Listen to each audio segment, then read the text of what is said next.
तो जिस प्रकार पूज्य गुरुदेव जी ने दास को निमित्त बनाया है अपने इस मिशन में सहयोग के लिए, सेवा के लिए, तो अब आप लोगों की भी जिम्मेदारी बनती है कि आप भी अपने इस पवन दास को छोटा भाई समझ के, अपने पैरों की जूती समझ के, क्योंकि पुण्यात्माओं में कुत्ता हूं सतगुरु का, और यकीन मानना मैं कुत्ता ही रहूंगा। मैं पैर की जूती हूं, मैं गले में नहीं पहनी जा सकती, क्योंकि जीव की क्या औकात है, भगत की क्या औकात है भगवान के आगे, वो परमात्मा ने मुझे बता रखा है। मैं तो सौपन में भी नहीं सोच सकता कभी ये गुरु पद, ये संत बनना, जैसे लोग इल्जाम लगाते हैं कि ये गुरु बनने की तैयारी कर रहा है, थोड़े दिनों में ये गुरु बन जाएगा, अपने आप को ये सतगुरु बना लेगा, तत्वदर्शी संत बना लेगा। ये दास बार बार कह चुका है। ये दास अगर कभी सौपन में भी ये बात सोचे, सौपन में भी, कि मैं गुरु बनूं, गुरु जी की गैर हाजिरी में मैं नाम देने लग जाऊं, गुरु जी की गैर हाजिरी में मैं और अन्य वो क्रिया करने लग जाऊं जो भक्ति मार्ग के विरुद्ध है, तो मैं तो कहता हूं परमात्मा इसी जन्म में उस नीच के सिर में कीड़े डालना, ताकि भगत भाई बहनों को भय पैदा हो जाए कि परमात्मा के मार्ग में थोड़ा सा भी उल्टा कर्म करोगे तो उसका क्या प्रतिफल मिलता है। गुरु बनना तो बहुत दूर की बात है, मुझे तो अपना आत्म कल्याण करवाना है भाई। परमेश्वर ने ज्ञान समझा दिया, मार्ग बता दिया, गुरु बनने की कौन सोचेगा? गुरु बन के किसको गधा बनना फिर अगले जन्म में? बड़ी मुश्किल से दाव लगा है इस जन्म में यहां से निकलने का। ये तो सेवा है, ये तो सबको करनी चाहिए। अरे कोई बच्चा अगर अपने बाप से अगर किसानी का काम सीखता है तो उसकी जिम्मेदारी क्या बनती है? वो खुद भी वो किसानी का काम करेगा और फिर वो दूसरों को भी समझाएगा। कोई बच्चा यदि ज्ञान लेके स्कूल में पढ़ के एक टीचर से यदि वो इंजीनियर बन जाता है तो वो क्या करेगा? इंजीनियर बन के वो चप्पल थोड़ी चाटेगा किसी की, वो इंजीनियरिंग करेगा, लोगों को समझाएगा जो उसने ज्ञान अर्जित किया है। तो परमेश्वर ने हमें इंजीनियर बनाया है, इस भक्ति मार्ग का ज्ञानी बना दिया परमात्मा ने ज्ञान देके।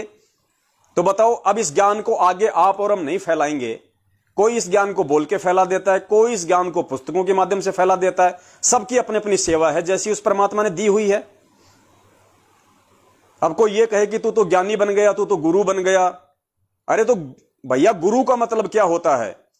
परमात्मा ने बताया गु यानी अंधेरा और रू मानी प्रकाश।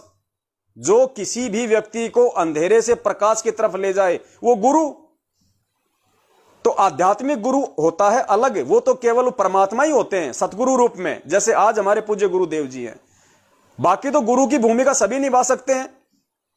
अब मैं परमपिता परमेश्वर सतगुरु रामपाल जी महाराज जी का शिष्य हूं, वे मेरे गुरु हैं क्योंकि मैंने उनसे आध्यात्मिक सत्य प्राप्त किया है। तो उस लेवल पे कोई दूसरा मेरा स्थान नहीं ले सकता या उनका स्थान नहीं ले सकता। तो वो तो हो गया एक आध्यात्मिक स्तर।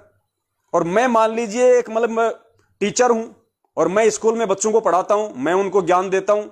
तो स्कूल में तो बच्चे सभी कहते हैं गुरुजी गुरुजी गुरुजी। तो क्या वो गुरु बन गया? वो कौन से स्तर का गुरु है? वो कौन से स्तर पे बच्चों का मार्गदर्शन कर रहा है? वो गुरु अलग है, आध्यात्मिक गुरु अलग है। बाकी तो आप सभी गुरु हैं। अगर कोई खाती का काम करता है, कोई कारपेंटर का काम करता है भगत भाई, और उसके नीचे 2-4 आदमी और काम कर रहे हैं, काम सीख रहे हैं, तो सिखा कौन रहा है? हमारा जो भगत भाई है वही तो सिखा रहा है।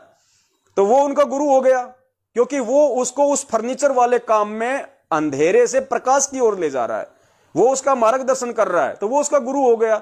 गुरु का मतलब ये नहीं होता कि जो नाम देता है वही गुरु होता है। गुरु का मतलब होता है जो जिसका मार्गदर्शन करता है, चाहे रोजी रोटी के लिए हो चाहे और किसी काम के लिए हो।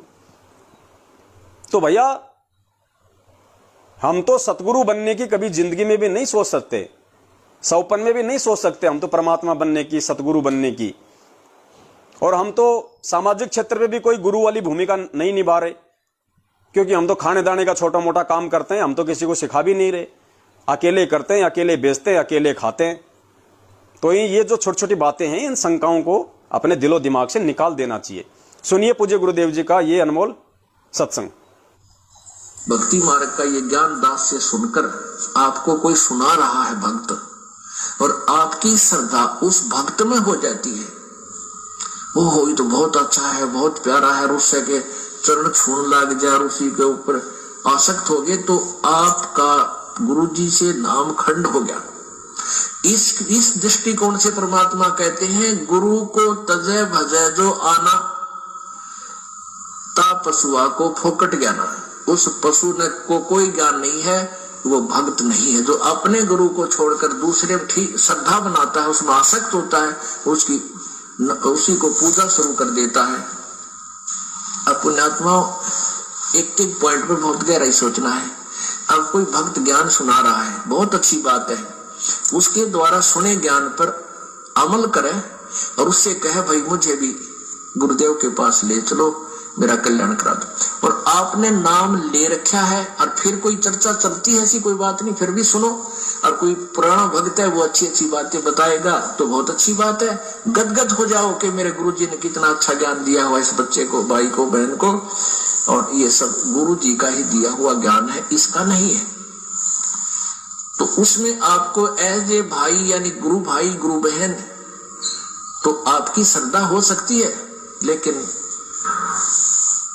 अन्य दृष्टिकोण से, क्योंकि हम फिर उस पर इतना आसक्त हो जाते हैं, उसको फिर प्रणाम करने लग जाते हैं, बड़ा अच्छा भगत से। तो ऐसे ये बीमारी हमारे भगत समाज में पड़ी रही और इसका लाभ ये काल उठा गया। मेरी सच्चाई पुण्यात्माओं, दास निवेदन करता है कि आप जियों को भली बातें समझ में आ गया होगा। जो नहीं सच्चाई पुण्यात्माओं, ये दास का पहले से वीडियो बना हुआ था, उसमें से दास ने ये कटिंग निकाली थी।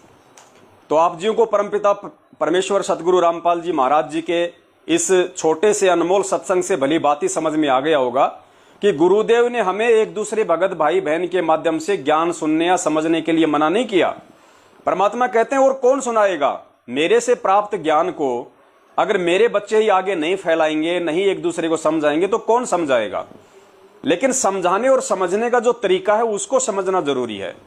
गुरुजी कहते हैं यदि कोई पुराना भगत है और यदि आपको बातें बताता है अच्छी अच्छी जो गुरुदेव ने बता रखी हैं, तो आपकी आत्मा गदगद हो जानी चाहिए और उस भाई के द्वारा बताई गई बातों को आपने अपने जीवन में उतारना चाहिए, आपने उन पे अमल करना चाहिए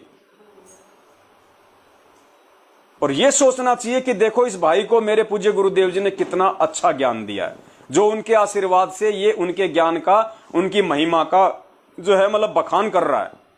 तो ये तो अच्छी बात होनी चाहिए, ये तो एक फक्र की बात होनी चाहिए कि आज इस विश्व के अंदर लाखों की संख्या में गुरु हैं, हजारों की संख्या में गुरु हैं और हजारों की संख्या में उनके चेले हैं।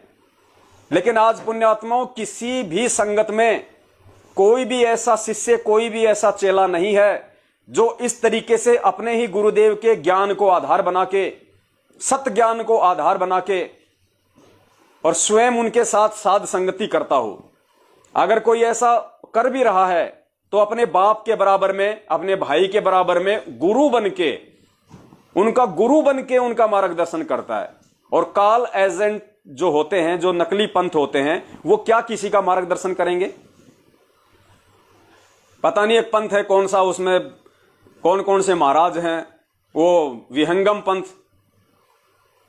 अब पता नहीं उनके गुरुजी का नाम तो बहुत लंबा है, मुझे पता नहीं। फिर पता नहीं उनके बेटे आ गए स्वतंत्र देव महाराज, स्वतंत्र देव के साथ साथ में उनका और बेटा है विज्ञान देव महाराज, और तीसरा शायद है नहीं, वरना उसका नाम रख देते तत्व ज्ञान देव महाराज। पुण्यात्माओं, ये इस तरीके से ये काल भगवान के पंथों में ये नौटंकी चलती है, ये नाटकगिरी चलती है। ये सब के सब ये काल प्रेरित ये पंथ हैं। ये तो ये परमेश्वर का मार्ग है और परमेश्वर के मार्ग में ही परमात्मा किसी आत्मा को निमित्त बनाता है अपने उस तत्व ज्ञान को आगे प्रचारित करने के लिए। प्रचार तो सभी कर रहे हैं, लाखों की संख्या में, हजारों की संख्या में हमारे भगत भाई बहन हैं जो पुस्तक सेवा करते थे पूज्य गुरुदेव जी के समय में, जैसा गुरु जी उनको निर्देशित किया करते थे।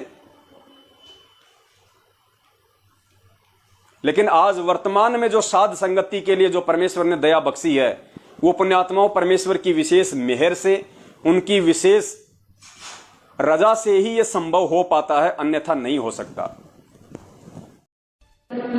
मस्तक लाग रही मारे गुरु चरणा की दूर, मस्तक